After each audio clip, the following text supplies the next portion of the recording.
Bien, Jean-Baptiste Lemoyne, bonjour. Bonjour. Merci d'être avec nous. Je précise, et c'est important, que vous êtes secrétaire d'État en charge du tourisme. Et ça, c'est essentiel. Essentiel en ce moment. Vous n'imaginez pas, vous le savez, le nombre de questions qui viennent, qui tombent sur RMC tous les matins parce que les Français veulent savoir. Les Français vont avoir besoin de partir en vacances cet été. Vous le savez bien. Alors, comment se présentent ces vacances estivales? Alors ces vacances, elles vont aussi dépendre des efforts que les uns et les autres, on va pouvoir faire tout au long de cette première phase de déconfinement. En effet, on a donné rendez-vous fin mai. Fin mai aux professionnels du tourisme, fin mai aux Français, pour pouvoir justement donner des précisions sur le calendrier, sur les modalités dont la période qui s'ouvrira le 2 juin pourra se tenir. Et on le voit bien, ces vacances, elles seront forcément un peu différentes. Parce que le virus, lui, il prend pas de vacances. Et donc, on va avoir besoin d'être toujours très vigilant. À partir du 11 mai, ce déconfinement se met en place. On va avoir besoin du civisme de tous, du respect des principes qui ont été énoncés pour avoir une saison estivale avec, on l'espère tous, cette capacité à s'oxygéner, à souffler. Ce sera besoin. On en aura besoin tous parce que je crois que c'est un événement un peu traumatique que nous avons subi. Bien sûr. Alors Jean-Baptiste Lemoyne, très bien. Tout ça, c'est très bien. On a compris. Les Français vont être responsables, vont être obligés d'être responsables. À la fin mai, nous en saurons plus. Mais moi, j'ai plein de questions concrètes déjà. Le tourisme, d'abord, sera franco-français cet été. On partira en vacances. Ce qui est sûr, c'est qu'effectivement... Exactement. Je crois que on va reprendre de façon concentrique. Aujourd'hui, à partir du 11 mai, on le voit, il y a un tourisme d'ultra proximité qui pourra quelque part se mettre en place. Vous le savez, au sein de son département, on pourra désormais circuler. Jusqu'à maintenant, on pouvait circuler à 1 km à la ronde. Désormais, le 11 mai, ça sera 100 km, et dans son département, il y aura une offre nature, culture qui à nouveau va réouvrir. Culture avec des petits musées, des petits sites et monuments. Nature parce que dans les départements verts, par exemple, les parcs et jardins seront rouverts. Et déjà, c'est la capacité à pouvoir redécouvrir le patrimoine, ce qui fait la richesse de nos terroirs. Oui, ça, on est bien d'accord. Mais cet été, les vacances, les grandes vacances, les Français devront partir près de chez eux ou pas? Est-ce que cet été, parce qu'il y a cette zone de 100 km, je vais être direct, je sais pas, moi, je devais aller en Corse, par exemple, du continent, ou je devais aller en Bretagne. Est-ce que, à plus de 100 km de chez moi, est-ce que je pourrais le faire cet été? Je pourrais vous apporter la réponse fin mai, au regard justement de l'évolution du virus, de la dynamique épidémique, parce que aujourd'hui, c'est le combat sanitaire. Je vous arrête, Jean-Baptiste Lemoyne, je vous arrête. Si l'évolution favorable est constatée, si une évolution favorable est constatée, cet été, nous pourrons nous rendre sur notre lieu de vacances en France. On est d'accord ? Je vais vous préciser les choses. Si une évolution favorable est constatée, à ce moment-là, fin mai, nous pourrons prendre des dispositions qui seront justement plus souples que celles qui vont exister à partir du 11 mai. C'est tout l'enjeu de ce combat des 3 prochaines semaines. Et je peux vous dire, je crois que tous nous aspirons à pouvoir avoir des vacances le plus normales possible. Mais les plus normales possibles, ça veut dire aussi avec un certain nombre de nouveautés. Vous savez, les professionnels se préparent avec rigueur et ardeur avec tous ces protocoles sanitaires. Parce qu'ils savent que les touristes, les voyageurs, les clients, ils voudront être rassurés. Ils voudront être certains que le risque est minimal, il est minimisé. Et pour cela, par exemple, dans l'hôtellerie, la restauration, un gros travail a été accompli. Ils vont, par exemple, espacer les tables d'1 mètre, faire en sorte que le personnel, toutes les demi-heures, se lave les mains. Bref, vous voyez, chacune des activités touristiques est en train de réfléchir à ces conditions de réouverture. C'est un travail qui est important. Et je crois que, en parlant de réassurance et de sécurité, les Français partiront aussi, je pense, plus volontiers dans des lieux qu'ils connaissent déjà, dans des lieux dans lesquels ils se sentent, je dirais, en terrain connu. Et c'est pourquoi la France, avec la diversité des terroirs qu'elle offre, avec la montagne, avec la ruralité, avec également des choses à découvrir dans nos villes, eh bien, effectivement, ils plébisciteront cette France. Il y aura une envie de France, et tant mieux, parce qu'on le sait, la clientèle européenne et internationale, elle ne pourra pas forcément revenir tout de suite, et pourtant, elle génère des retombées économiques considérables. Vous savez, nous sommes numéro 1 sur le podium du tourisme international, grâce à tous ces professionnels, à ces hôteliers, à ces restaurateurs, etc., qui font cette équipe de France, qui font qu'on est numéro 1 sur le podium. Bien, oui, 17 millions de touristes étrangers en France en juillet-aût 2019. Hein. Il faut le rappeler. Jean-Baptiste Lemoyne, c'est important ce que vous dites, puisque nous parlons des lieux d'accueil. Bon, les lieux d'accueil touristiques, bon, les cafés, les bars, les restaurants, par exemple. Si tout se passe bien fin mai, ils rouvriront au mois de juin, notamment dans les zones vertes. Alors, on se met en position, si effectivement les nouvelles sont bonnes, de pouvoir leur donner justement une date. Le président de la République a reçu les professionnels. Il a reçu l'hôtellerie, la restauration, le tourisme, les parcs et loisirs. C'était vendredi dernier. Et j'ai une question précise, Jean-Baptiste Lemoyne. Je serai en mesure. Si fin mai, tout se passe bien. Fin mai. Oui. Fin mai, effectivement, on pourra dire à quel moment ces lieux d'hébergement, ces lieux de convivialité pourront rouvrir. Si tout se passe bien, Jean-Baptiste Lemoyne, si tout se passe bien fin mai, est-ce que les cafés, bars, restaurants ouvriront avant l'été ?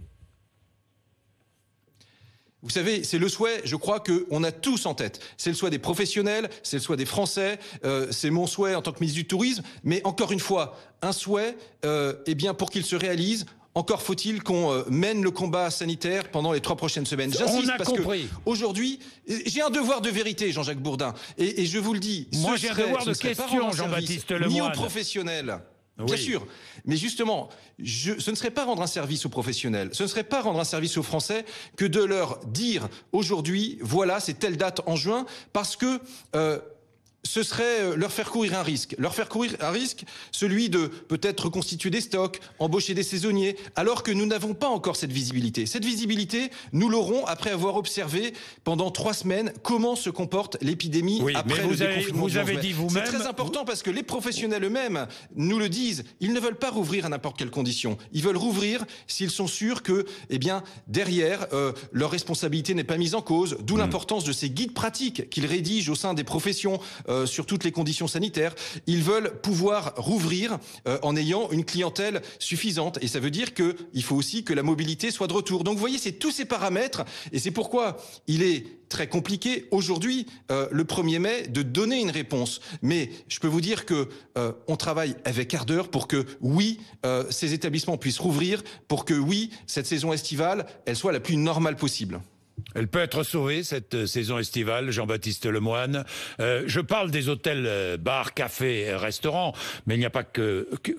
Il y a aussi les clubs de vacances, il y a les centres aérés pour les enfants, il y a les colonies de vacances, les campings aussi. Tous ces professionnels, Jean-Baptiste Lemoyne, que j'ai tous les jours en ligne sur RMC, tous ces professionnels se préparent. Ils seront prêts. Ils seront prêts au mois de juin, si vous donnez le feu vert. Si tout se passe bien, vous donnerez le feu vert. Vous donnerez le feu vert si tout se passe bien ? Et vous savez, si tout se passe bien, eh ben effectivement, il y aura plus de capacité, on pourra aller sûrement plus loin, mais encore une fois, on pourra aller plus loin. De donner c'est important aujourd'hui les critères définitifs. Tout est soumis naturellement à ce combat sanitaire. Ce que je veux dire, c'est que les professionnels, effectivement, tous les mardis, on se réunit au sein du comité de filière tourisme. Je peux attester qu'ils se préparent sérieusement, qu'ils souhaitent que les Français soient rassurés sur les conditions sanitaires. Et vous avez raison, ce sont des gens qui sont justement courageux, valeureux. Souvent, ce sont des maisons qui se transmettent de génération en génération. Ce sont des gens qui ont créé cette entreprise avec leurs collaborateurs. Regardez, je pense à la famille Delors pour le zoo de Beauval, littoral, je pense à la famille Lachenay pour le domaine des Ormes. Tout ça, ce sont de magnifiques sagas familiales. On a besoin de faire en sorte que ces établissements puissent à un moment rouvrir, puissent accueillir du public, puissent continuer à vivre, parce que effectivement la situation économique, elle est très inquiétante. C'est pourquoi on a d'ailleurs agi vite et fort avec 10 milliards d'euros de soutien économique pour tous ces acteurs et des mesures inédites, notamment comme les annulations de charges, les exonérations de charges. Ça s'est jamais fait pour un secteur entier.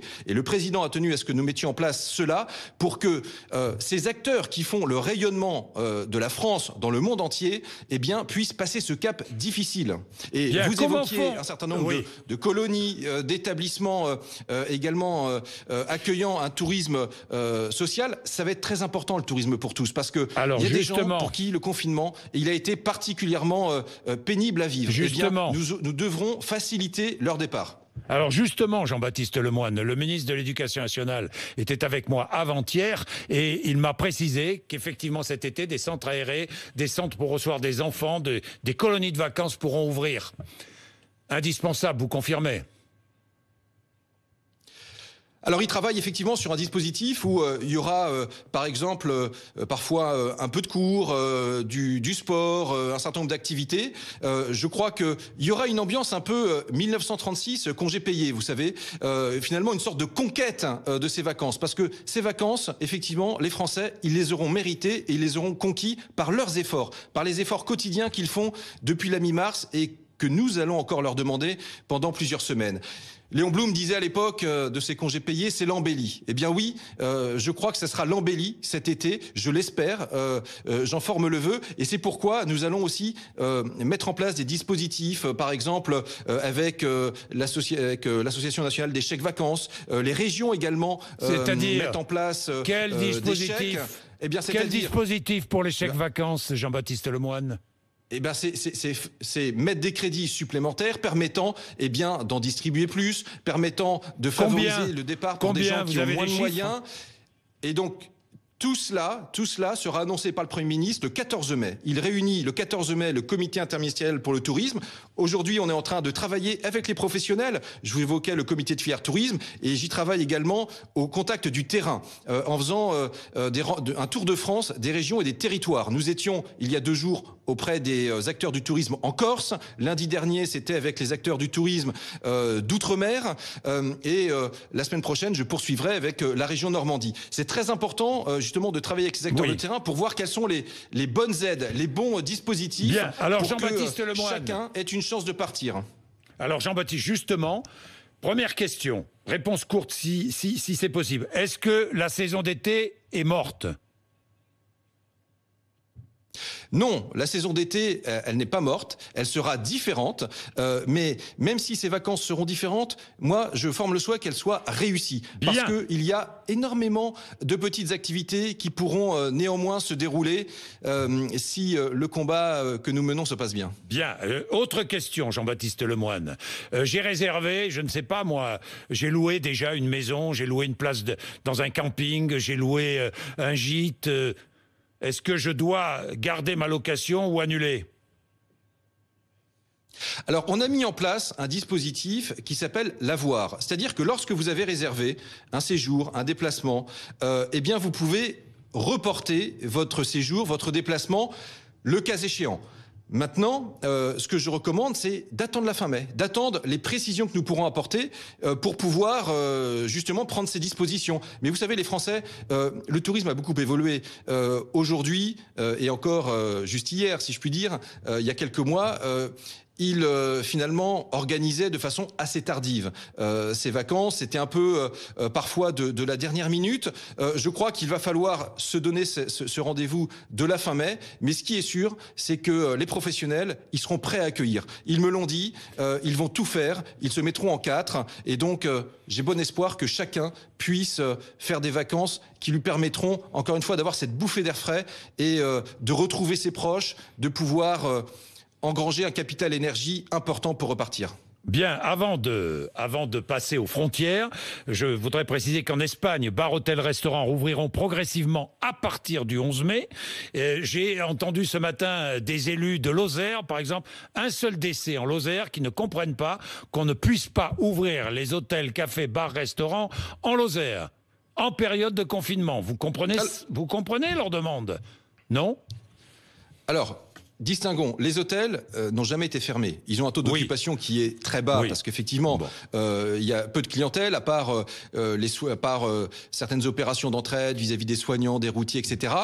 S'agissant des bars, des restaurants ou même d'espaces publics naturels comme les plages, pourquoi ceux-ci demeurent fermés au-delà du 11 mai? Tout simplement parce que ce sont des endroits qui favorisent le brassage et pour les cafés, les restaurants dans un espace clos, et c'est pourquoi il est important pour l'instant, vous savez, eh bien d'éviter ces mélanges de population qui pourraient favoriser la diffusion du virus. On est dans une stratégie aujourd'hui à partir du 11 mai qui est eh bien de protéger, de détecter, de tester, d'isoler les personnes qui seraient porteuses. Encore une fois, regardez, hier soir, le docteur Salomon, il a encore annoncé des chiffres, il y a encore des décès, il y a encore, même si ça décroît et même si il y a moins de personnes en réanimation chaque jour, il y a besoin de continuer l'effort et c'est pourquoi je comprends les attentes des professionnels, je comprends l'impatience des Français, mais il y a besoin encore de ce petit effort,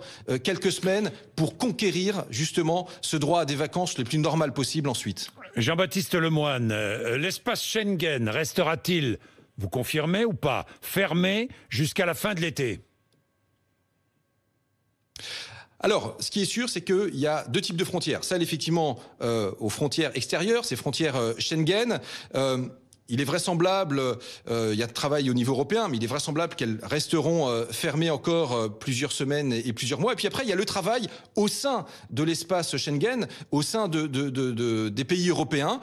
Eh bien là, nous avons convenu entre ministres de l'Intérieur et ministres du Tourisme de l'Union européenne, nous rencontrions Thierry Breton lundi dernier, le commissaire en charge, eh bien d'avoir un travail en commun pour pouvoir aussi, en fonction de l'évolution de l'épidémie dans les zones qui sont proches, prendre des décisions. C'est un travail qui est en cours, c'est un travail sur lequel Jean-Yves Le Drian et Christophe Castaner sont mobilisés.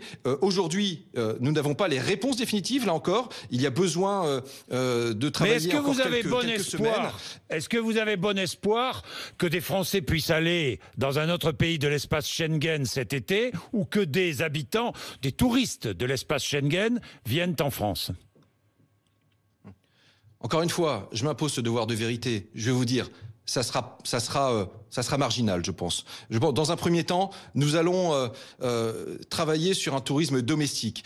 Ça sera d'ailleurs une campagne d'information gouvernementale pour préciser les modalités de ces vacances. Ça sera important d'ailleurs de ne pas avoir de guerre des destinations entre régions françaises, entre territoires. Ce qui compte, c'est pas de faire la course à celui qui va attirer le plus de touristes, c'est faire en sorte qu'il puisse y avoir une répartition des flux, une répartition harmonieuse, que tout cela se fasse en bonne intelligence. Mais nous, gouvernement, nous aurons cette responsabilité d'informer pour que les Français sachent effectivement comment partir. Vous le disiez, il y a beaucoup de questions qui se posent et vos éditeurs, vos téléspectateurs, moi-même sur les réseaux sociaux, eh bien, nous devrons leur apporter toutes ces réponses très précises pour favoriser ce départ en vacances dans les meilleures conditions. Mais ça sera Jean-Baptiste Lemoyne, honnêtement un moment, je crois... Oui. Oui, Jean-Baptiste Lemoyne, le maire de Nice, Christian Estrosi, propose la mise en place de passeports sanitaires. Qu'en pensez-vous? Bonne solution ou pas? Alors, je ne sais pas ce qu'il met derrière le mot de passeport sanitaire. Ce que je vois, c'est que le maire de Nice, par exemple, d'ores et déjà, il réadapte sa saison estivale. Il travaille, par exemple, sur des événements culturels avec des jauges moins importantes, etc. Et moi, je tire mon chapeau à tous ces élus locaux, justement, qui sont déjà en train de travailler à l'offre nouvelle qui va être mise en place. Parce que ça sera différente de celle de l'été dernier. Je prenais le cas de Nice, puisque vous en parliez, mais c'est le cas aussi dans les Vosges, en Auvergne. Bref, il y a ce travail de réinvention d'un tourisme finalement en circuit court, mais qui sera, je crois aussi, un tourisme précieux pour retrouver de l'air et de l'oxygène. Puis j'ai une dernière question, je pense à tous mes amis corses. tous mes amis corses, effectivement, qui vivent en grande partie du tourisme. Pour eux, c'est une catastrophe si on ne peut pas aller en Corse cet été. Est-ce que les avions, est-ce que les ferries... si tout se passe bien, encore une fois, fin mai, pourront recirculer normalement, refonctionner normalement? Alors, le monde de l'aérien et du transport maritime travaille aussi sur les protocoles sanitaires. Pour l'instant, du 11 mai au 2 juin, on le sait, les transports interrégionaux, interdépartementaux ne sont pas conseillés, le Premier ministre l'a dit. Maintenant, j'espère que tous ensemble, on va gagner ce combat sanitaire pour que, oui, à ce moment-là, il y ait à nouveau cette capacité à se déplacer plus largement. La Corse en est un exemple. 33% de son économie relève du tourisme, avec des endroits magnifiques, c'est un joyau, une perle. Eh bien, écoutez, je forme le vœu que nous puissions à nouveau, effectivement, nous rendre en Corse, mais je ne pourrais vous le dire qu'avec certitude fin mai. Je propose de revenir chez vous, Jean-Jacques Bourdin. Bien, bah oui, vous reviendrez, Jean-Baptiste Lemoyne, pour nous donner toutes les précisions. Je pense à la Corse et je pense aussi au département et territoire d'outre-mer. Merci beaucoup, Jean-Baptiste Lemoyne, d'être venu nous voir ce matin sur RMC BFM TV. Il est 8h54.